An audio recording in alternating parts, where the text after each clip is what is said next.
But that's what makes it so interesting, what you say about Serie A, because you know that that's the feeling there, that, OK, he's all right. Chelsea and the Premier League, everybody not too sold on the idea of him. But it seems as though it's different in Spain, Sid. How is he actually rated back in Spain?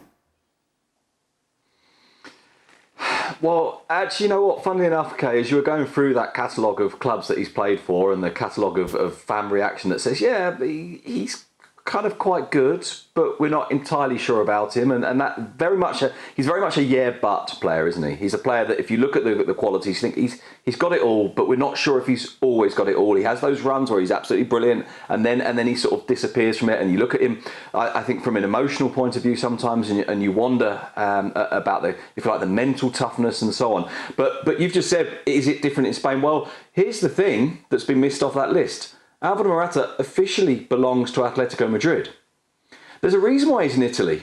And he's partly in Italy because Atletico Madrid reached that same sort of conclusion that you're talking about. That same conclusion that said, yeah, we like him. And actually, to be fair to him, when they came back from lockdown, for example, I thought he played really, really well for those last, 11 games, I think, after lockdown. And there were signs there that this could work and that maybe if Simeone could reach him.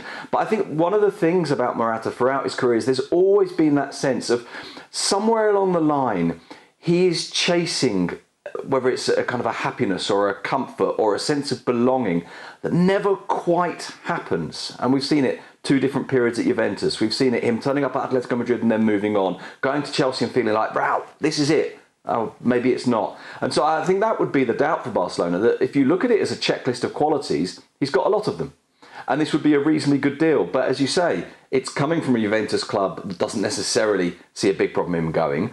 He's at Juventus because Atletico Madrid didn't see a particularly big problem in him going. He went to Atletico Madrid, back to Spain, because Chelsea weren't sure that there was a big problem in him going, and so on. And so that's where the doubts will come. And I say all of this, by the way, as someone who watches him play and quite often thinks, this guy's brilliant. Or maybe, more accurately, this guy could be brilliant. No, yeah, so maybe that's it. Maybe. Listen, one thing we do know for sure is that Adama Traore is going to Barcelona on loan with a buy option. So what does this mean for Dembele? We're just seeing the papers here with him on the front pages. Now, Sid, you did touch on this with what we saw last week, but we've seen some conflict in reports now.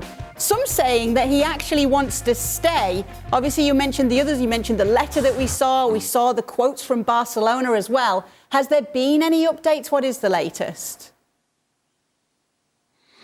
Yeah, there has been, and in a way, it changes things a bit, but I'm reluctant to go too far with this, because what we've been told is there was a meeting directly with Xavi and Dembele's agents, in which it was reaffirmed to Xavi, yes, Dembele is committed to the project, yes, he would like to stay, but of course there are some obstacles still, and those obstacles are fundamentally financial. Now, that is a step again, because of course that suggests a reopening at the very least of talks, off the back of a period last week in which the club said, go. In which Dembele responded by saying, I won't be blackmailed. Now, even if I won't be blackmailed and saying, I am committed to the project and I will give everything and I'm here for my manager and I'm here for my club, even if that suggests, look, you can play me, look, I can be useful, look, I can continue at the club. Of course, at no point did he say, and by the way, I want to continue at the club, not publicly. And of course, if you use the word blackmail about the way your club is treating you, that tends not to end particularly well. So this is a shift in that it feels like a reopening of negotiations at a time when Barcelona said, right, that's it, it's done, it's over. So that's significant. In terms of the actual position of Dembele, well, this is what Xavi had already said, both publicly and privately. Dembele tells me he wants to stay. But that doesn't mean it will happen, because they're actually, if you like, the final objectives of club and player in economic terms are still some way off. So the position really is that we don't know. The position is, in theory, Barcelona are saying, well, in theory, no, in practice they are saying, whether or not they'll follow through with it is another thing.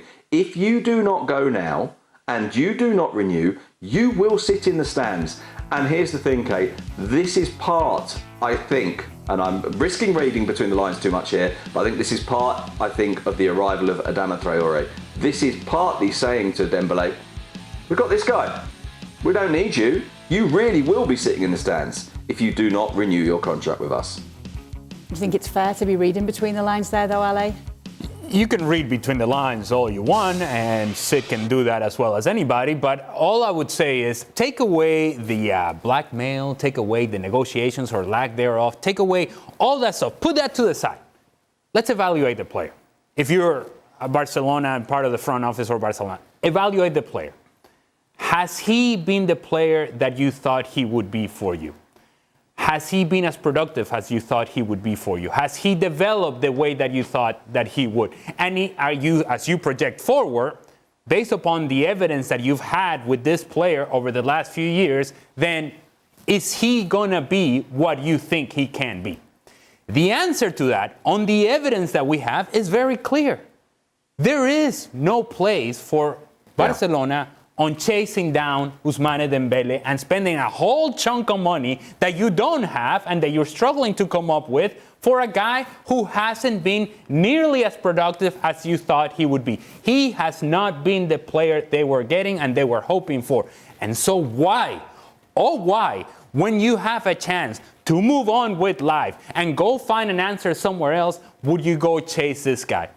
Again, take away the blackmail, take away the negotiations, take away the conversations, and let's just evaluate the performance. Has this guy been good enough for you? The answer is no. Thanks so much for watching ESPN on YouTube. And for more sports highlights and analysis, be sure to download the ESPN app. And for premium content and live streaming, subscribe to ESPN Plus.